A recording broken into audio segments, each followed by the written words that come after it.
Hey y'all, welcome in or welcome back to the video. Today I'm going to be reacting to the r slash anti-consumption Reddit group.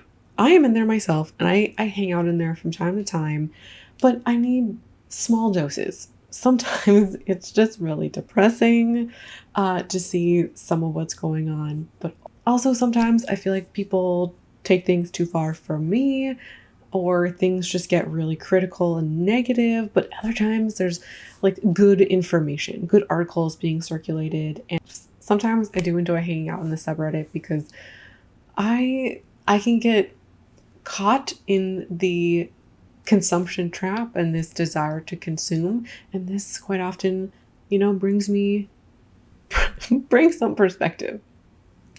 So I'm sharing some posts with you today and kind of sharing my own thoughts on them. If you enjoy it, this can become a somewhat regular series, maybe a couple times a year, handful times a year I talk about it. We'll see. So let's get into the first post. And this one stopped me in my tracks. This is a Mother's Day ad. Mother's Day just passed where I live at the time of filming. The ad has two pieces of jewelry in it. One looks like beads and it says cute. The other one says better and it's diamonds. And it says, because macaroni art doesn't sparkle. What in the absolute hell is this? This made me both so mad and so sad that I saw this. This is an actual advertisement that a company put out and sent to people to sell their products. You know what this screams to me? Like, screw your child. Your child's art isn't good enough. Like, oh, it's like a lot of people in this subreddit they're saying, I can't believe people believe this. I can't believe this is a message that people thought was a good idea. And in some ways, this is kind of speaking in an echo chamber. But I do think there's a lot of people out there who would think this is funny. And also many people out there who do allow their children to like buy things for their parents with very adult budgets. Like a child who makes no money isn't going to be buying the necklace. It's going to be one of the parents buying this for the other parent and letting the child give it on their behalf. I'm really thinking about the child in this situation, like parents teaching materialism or materialistic values to children, but it might not be the parent. It could also just be the child seeing this kind of rhetoric and values and beliefs out in society, where like it's not just materialism. We're teaching children to be consumers and over consumers from really young ages now. The child influencer is a thing, and we're commodifying childhood and children more than ever before. There's children on TikTok who have their own TikTok accounts, and they're 8 years old, and they're sponsored by Drunk Elephant. Like, I haven't shopped from Drunk Elephant because, quite frankly, they're above my price range. So it's really easy to not buy something you already weren't going to buy. But I haven't really spoken out about Drunk Elephant, like one way or the other. And this makes me not want to support the brand. It really kind of falls in line to me with the kind of marketing of, like marketing BMWs and Mercedes to 18-year-olds who are young drivers to get this idea of this being the aspirational car, so they buy it when they're older. Like, if we get the kids hooked on Drunk Elephant now, maybe they'll be lifelong customers. There's so much that's a problem with that. It's disgusting. This falls in line with that kind of thinking. Putting consumer culture onto children and also potentially making parents feel insecure about these kinds of holidays as it is. Like, maybe I should be doing this for my partner. Maybe I should be getting them jewelry every Mother's Day. Mother's Day, Father's Day is a made up holiday that like doesn't exist and makes us feel super good about celebrating them. And then also, like, how do we tell somebody we don't want to celebrate Mother's Day or that it's a commercial holiday? I mean, all holidays are commercials, but this is like one of the extra ones because it's extra fake. Like, how do you not celebrate it without coming across like a total ass in many cases. It's a great thing to celebrate your partner, to celebrate them being a mother or a parent.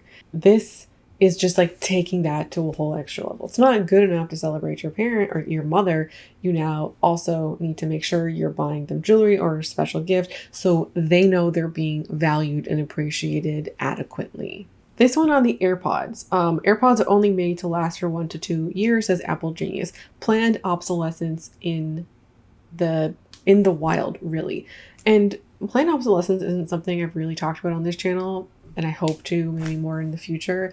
Like once you see it, you can start seeing it everywhere. But I think also until you start seeing it, until you start looking through that lens, you might not notice how much of life is like this. And I'm kind of more in the realm of I'm starting to see it, not somebody who is well practiced or well versed in it. And so I'm looking at this and I'm like, yeah.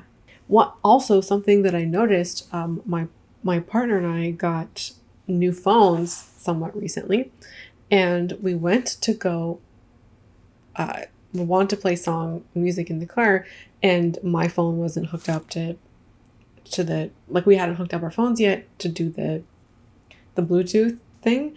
And so he's like, just use the aux cord. And I went to go get the aux cord, and I went to go plug it in my phone. My phone doesn't have an aux cord. There are so many things that are made to be temporary solutions that we are sometimes forced to buy if we want to make a choice. And we don't even realize that they are going to be temporary. Who knew that like you would be forced to eventually buy wireless earbuds like when they started coming out? That the audio jack was going to be physically removed from our phones. So you're forced to buy something else. No, you're not forced to buy the Apple AirPods, but you are forced to change and buy something different, to consume electronics differently because the audio jack is being replaced from your phone. One thing about the AirPods too, I saw this advertisement or in one of these Amazon videos, doing some research forthcoming, where there's like metal clips or like magnetic clips, that are attached to these wireless earbuds now, so you don't lose them. So people are now, or companies are now building back segments of the wired earphone. It's not totally wired, of course, because people lose the earbuds or they're not totally practical. So we're bringing back elements that we've since discarded, but now are making people pay for them. Okay, this one's a discussion post, and I'm going to read it for you. Working in student housing makes me sad. 46,000 students with a lot of international and OOS, over out-of-state students. So much gets tossed: hangers, trash bins, and furniture. Not every building comes furnished. In August, another group of 30,000 is going to buy the same items brand new. Yes, there are drop-off recycling places, but students just toss everything in the dumpster on the sidewalk or leave it in their room for their cleaners to toss it. This week is exhausting. I grabbed what I could and posted it for free, but still so much went to the landfill. This kind of caught my attention because I was an RA for 2 years, and all the RAs at the school, there was roughly like maybe 200 of us, and the whole group got put into one of two categories. You got put into December room inspections or April room inspections, and I've done both. And the April room inspections were gnarly because you are seeing this exact thing. My school and ones in Ontario have more strict rules about furnished. All the schools come furnished, and there are actually limitations on what you can and can't bring. Like, one example that's apparently not normal in the US is mini fridges. You are not allowed to bring in your own mini fridge. And if you want a mini fridge, you have to go through this secondary company. They're called Coldex. I remember them very vividly. And they service, I think, all of the Ontario universities. And at the time, I was pretty pissed that I couldn't buy my mini fridge because their cost of the mini fridge that they provided was the same as buying one new or very similar. So now I think about it, I'm actually somewhat happy in terms of thinking about like waste and waste disposal that students have to go through something like Coldex, because sure, it is kind of a ripoff because they are upcharging the shit out of it, but students only need a mini fridge or need for a year, and people are buying stuff to use it for 1 year. So in this way with Coldex, you are making sure fridge gets repurposed, and I'm not as mad about it as I was once back in the day. But the waste that is left behind by students might shock you, and I've seen, like, I wouldn't qualify my school as like a rich school by any means, but I've seen so much stuff left behind that I was tasked with cleaning up with, or depending on the case of the room, like other cleaners being tasked with cleaning up with. People leaving rugs and lamps and clothes, shoes, just so much of it. I was reading comments and people saying that like their school had like programs on campus or nearby that were like secondhand shops, or just kind of stuff that was dedicated to university students to use, that were like well established. And my Facebook, like my school had some Facebook groups. There wasn't a lot of furniture selling going on there. There was a lot of textbook selling going on there. This was also pre-Facebook Marketplace, and I'm sure Facebook Marketplace now is popping in these school areas. But also a lot of students feel the need to purchase the stuff before they get to school instead of like searching their local marketplace for this kind of thing. Somebody on the comments said universities need furniture libraries so that stuff can be reused each year. So much waste. Imagine if your school had this, right? Like maybe there's a place you could go, you could like rent it for the year, or maybe you have to put a deposit down. Like there's ways to keep this fairly low budget, or if you want to have kind of people buy and return stuff, like, you know, kind of bring things back so it's a revolving door type of situation. There are ways to do that. Plenty of options that are available that just aren't being used, simply because first and foremost, universities are in the position of making money, and this is not really a money-making venture for universities. It's something that they would very likely lose money on, therefore not happening. Furniture libraries is not something that's going to really make anybody a lot of money. Therefore, it's probably why it hasn't been done. Here's what another commenter says that I totally agree with. Frankly, I think a lot of the problem could be solved by just not kicking students to the curb the second finals are done. You can provide students all the place to donate you want, but the fundamental problem is you're taking young adults with usually very little experience moving, who are stressed and exhausted from finals, and throwing them out of their homes on a day or two's notice. Of course, they're going to panic and toss everything. Universities set them up for failure. They're absolutely right. Most students have a maximum of 48 hours to move out. Where I worked, it was 24 hours upon your final to move out. Here's the thing, like this policy, to me, the only reason why they're not doing this is because universities don't want the same kind of setup as move-in day. Move-in day, I've worked it from the RA standpoint, but I was also a welcome week representative, and I physically carried people's things into their dorms, and like I've seen it from many perspectives. And it's a really big coordinated effort to get all the students in over the course of a few days, and if you kind of extend the policy or like leave it whenever you want, there's fears of that kind of level of coordination being required. There are ways around this by simply giving somebody, let's say 5 days or three days instead of 24 hours, I think is so much more feasible to people, to give them time to finish their move out process once their exams are finished. And quite frankly, room inspections don't happen until the last day. So like we can make this all happen. Like we have the time, you know, like we don't need to be doing this. There's other money making reasons, you know, it costs the school less to have less people at the school. So many schools also close over, like the winter break. There are ways around this that schools don't want to do because they're not the most financially lucrative option. Okay, next I have a couple of Stanley posts. This one, when you're 5 Stanleys deep, but you fell for the Owala hype. It's like a carousel with a couple of the Stanleys and then the pastel awalas, which to my knowledge are like the limited edition Costco pastels, I think. We also have this post that says somebody's selling all of their Stanleys. They have 7 Stanleys. 7 Stanleys. I have a video forthcoming.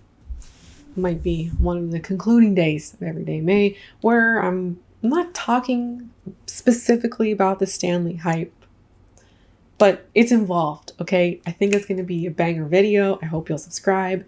But what is happening are the girlies are transitioning from the Stanley to the Owala or other kind of similar water bottles. When I first saw the like people throwing out their Stanleys kind of stuff, or people decluttering their Stanleys, and I've seen TikToks of people doing this, I was like, wait a second. Have we realized that maybe we were over consuming a little bit? Are we maybe having like a reckoning moment where we're realizing we got a little bit too excited, that maybe trampling people for the Stanley was perhaps not the play here? That's not what's happening. People are selling their Stanleys that they were already over consuming, and they're buying new water bottles to then over consume. A reusable water bottle, the intention of this purpose was single ownership and to use like forever, or like years and years and years and years and years. They were not made with the types of materials, intention, or price to be bought and owned for months. So people were over consuming a product that is, quite frankly, like in many cases, made with sustainability in mind and longevity in mind. And they've turned this into like a consumable product, something that is more along the lines of micro trend. And that's not what this product category is. They're now consuming alternative water bottles at the same kind of hype and frequency as the Stanley. And so what's happening are people who own 5+ water bottles are now selling all of their Stanleys to go buy a brand new water bottle to overconsume. The person from the first post didn't just buy 1 water bottle, they bought 2 Owalas. It's also possible to own an Owala and a Stanley. I can, imagine a world where somebody purchased 2 Stanleys, then they see these Owalas and they're like, yeah, I like it too. Maybe I'll keep one at work. Maybe one will be for home. Maybe one might be for travel. Like, I can see the Owala being a better travel water bottle. But that's not what's happening. And you have the girlies on TikTok who are literally throwing out their Stanleys or advocating for people to throw out their Stanleys to get, I don't think it's like a simple human one, some giant jug of something. They're just switching one thing to overconsume for another thing. And this really, to me, goes to show that the Stanley was never about the Stanley. It was just finding something that was chic and aesthetic to kind of fixate on and overbuy. This post that says, when the Europe outfits start costing more than the actual Europe trip, people are out here buying special clothes for travel, and that's not super unique. I do see that quite a bit, but this kind of goes to me with the language of, I need to do all of this stuff before I go away. I have to get my nails done, you have to get my hair done, you have to get my tan done, you have to get this and this and this done. And people act like they're forced to do these things to travel. It's not really a problem that you want to look good on your vacation and have a nice trip and nice photos of your trip. That's not really the problem. To me, there's like this mental gymnastics energy where we're conflating needs and wants together. That's number one. But number two, in this specific example, this person is overspending. They're buying a lot of stuff and they're acting like, not only is this normal, but this is necessary. I have to buy these clothes for my Europe trip. Otherwise, I'm going to look like a tourist. First of all, what is wrong with looking like a tourist? Number one. And number two, the thing that's going to give you away is the tourist is not the clothes. It's going to be the potentially not speaking the language, having a map, maybe having a camera out, maybe lining up for things, going to see tourist attractions. Like, I don't know. Sure, I mean, they're talking about Europe's. I don't know exactly where they're going. Maybe I'm just going to go to Italy because Italy's on my own mind. Sure, non-tourists go to the Trevi Fountain and the Sistine Chapel. Are those really the majority of people going to the Trevi Fountain and the Sistine Chapel? It's mostly tourists. Being there, taking the photos, that's going to give you away. What I don't fully understand about people who like feel like they need to look a certain way when they go to a specific place. Like, what do people here wear? There's caveats here. Understand that there are some places to travel that might have different cultural norms and expectations than where you currently live. That I think is appropriate, to know that like you're dressing in a way that is culturally appropriate, perhaps even religiously appropriate as well. That's not what this is. This is like, a lot of people want to know, like, what are people in Italy wearing? What are people in Romania wearing? What are people in X place wearing? So they look more like the locals. Dude, wear your clothes. Wear the stuff that makes you happy. Wear the stuff that you find comfortable in, like, cute. Because in my opinion, a trip is not the place to test drive new clothes, to test drive stuff you've never worn and creating new outfit combinations. I also think it's just kind of fun, personally speaking, to look back at trips and know that like I've brought my favorite stuff. I know how to style it, and I personally like seeing my favorite clothes on trips, and not just like buying new, like you're buying something new for the sake of it, for the sake of the trip. I don't know if you need to hear this. Maybe not. But like, you don't need new clothes simply because you're traveling. That does not necessitate a purchase. Maybe in the sense of like, you're going to be walking a lot and you don't have running shoes and your shoes have holes in them. Maybe. I can see that. Maybe you need some sunscreen because you're out of it. Maybe you don't have a hat and you want to cover your face out in the sun. Get it. Not buying new aesthetic clothes so you look aesthetic on your trip. And then trying to be like, ugh, I just had to spend $2,000 on my Europe trip clothes. We also don't need to be encouraging that kind of behavior or attempting to normalize it. We're not going to stay here long. Just line your reusable containers with plastic bags so you don't have to wash them. Somebody was recently advised this because they're annoyed about the cleaning the hummus from the containers, not wanting to like messy the containers. I do also see this with people lining their crock pots with crock pot liners because they don't want to clean it, or lining their not their ninjas, their air fryers. The air fryer is the one thing I could understand. Like, if you bought one and then you didn't realize there's like PFOS or PFAS in them, and you like, I would get that to some extent. But the other stuff is mostly just people not wanting to dirty things. And like, we're just creating more waste, more single-use stuff because we're lazy. That's what this is. We don't want to wash our dishes.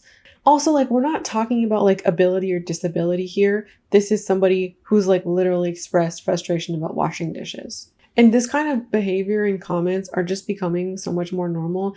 And we're in such a convenience culture moment that sometimes when we see this stuff or recommended this stuff, we don't blink an eye. So many things are being are transitioning to convenience items. And so we're now more just like, because we're seeing them everywhere, even if we're not personally buying them, we're more enmeshed in that culture. Maybe used to just be like a little bit of fruit here and there, but like everything is single packaged. Everything, at least that's kind of how it seems. Everything is individually wrapped. Everything is single like packaged. Like, makeup wipes are single use now. They have been for a while. There's so much single use stuff. There's so much convenience and disposability just kind of being brought into places that it doesn't need to be, encouraging more of this kind of behavior, encouraging more trash, encouraging more garbage. iPrescription updated how to update old glasses. This person says that their prescription didn't change a lot, and their local optician said it would be $140 to just update the lenses. And they went to go look online, and buying a new pair of glasses with lenses is cheaper than the $140 quoted. And so here's the comment. I don't understand the question. Are you looking to keep your current frames and just change the lenses? Most optical places can do that if you ask. The OP says that's exactly what I want to do, but unfortunately the lens charge is $140 plus a $40 fitting fee.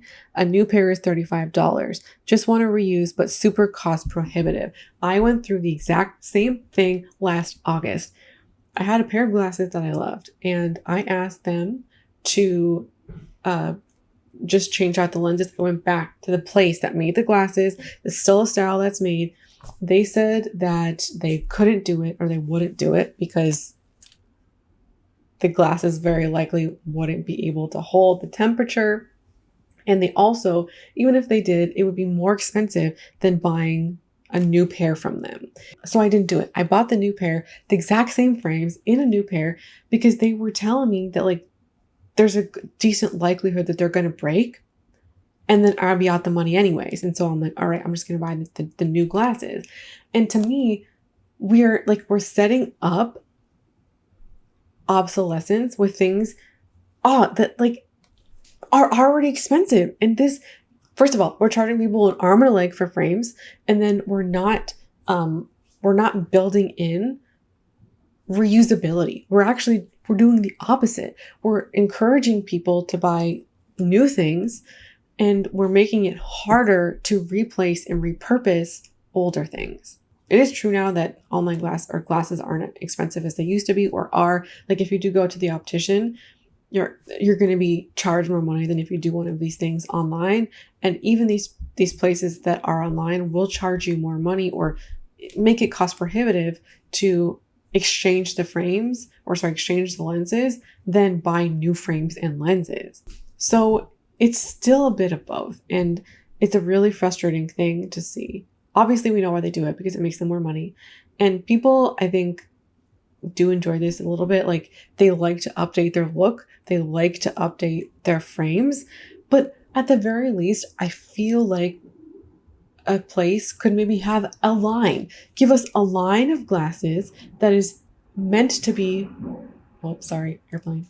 Give us a line of glasses that's at the very least intended to be repurposed and reused. That doesn't have to be your main shtick, but why not? Why not? That's it for me today. I hope you enjoyed this video. I hope you enjoyed hearing my thoughts on some of these posts. I'd love to hear your thoughts in the comments about what I talked about today. And also, if you would like to see this as a series, let me know. Because I would kind of like to do this every handful of months. Thanks so much for watching and hanging out with me today, and I hope to see you again around here soon.